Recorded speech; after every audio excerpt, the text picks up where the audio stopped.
Hello, Peter. How are you? Very.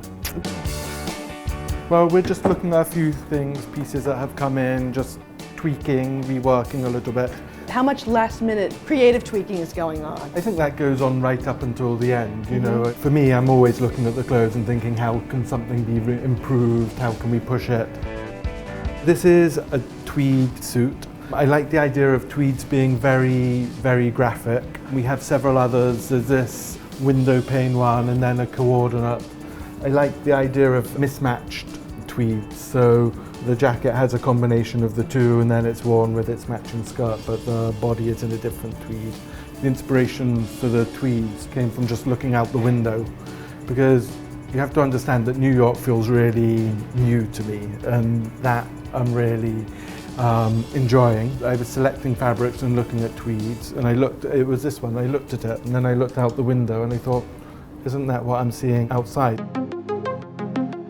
Oscar really selected you. Absolutely. He chose you. What was your initial rapport with Oscar? For starters, I think we would have shared a lot of things. We both like a very sophisticated woman, feminine, romantic. Then beyond that, Oscar loved gardens, he loved homes. That's all things that I connect with as well. What was your thought when you learned that Oscar was interested in speaking with you for this? As you know, I'd been working in Paris for over 20 years and it was really home for me, so I wasn't really thinking of moving on. But when that possibility came along to work for such a famous American brand and a brand that I really admired as well, it seemed like the right project. Colour is something that's so important for the house. Colour is something that I enjoy as well. I think maybe I haven't in the past embraced it quite as much as Oscar would, but it appeals to me. I wanted it to be colour, but in a restrained way. Here, for example, we have this magenta tone, which I really like this season, and it varies from day suits, sophisticated day suits, double face cashmere. This is mink, and it's colour blocked.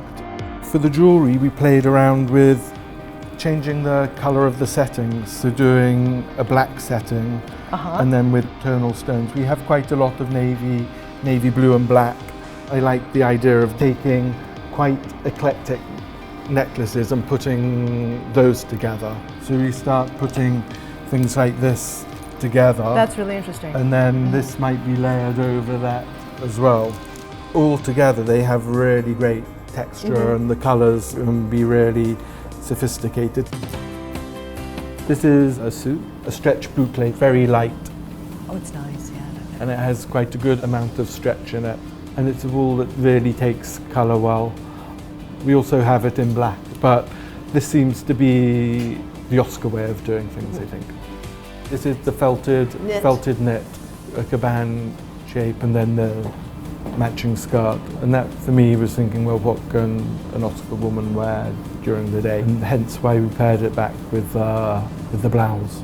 There's a lot going on here. This was a fabric that was developed, bands of organza. It's ribbon on organza? Yes, exactly. And then as is the bodice, and then re-embroidered. And the bottom of the skirt almost makes an E-cap. Where is this from, this fabric? This was one that we created, so it's actually an embroidery. And I just like the way it moves as well. Over the last few years, I'd been traveling to New York about 5 or 6 times a year on average. And it is a great city, and it's fantastic to come here and feel a very positive energy. People have been very welcoming. I think they're very behind me, they're very behind the house. People want it to work, both press and retailers. And that's nice. When the show is over, what kind of reaction are you hoping for? Up until now, when the announcement was made that I was coming here, people said, oh, that the house seems like it's going to be in good hands. So I just like people to continue saying that, really.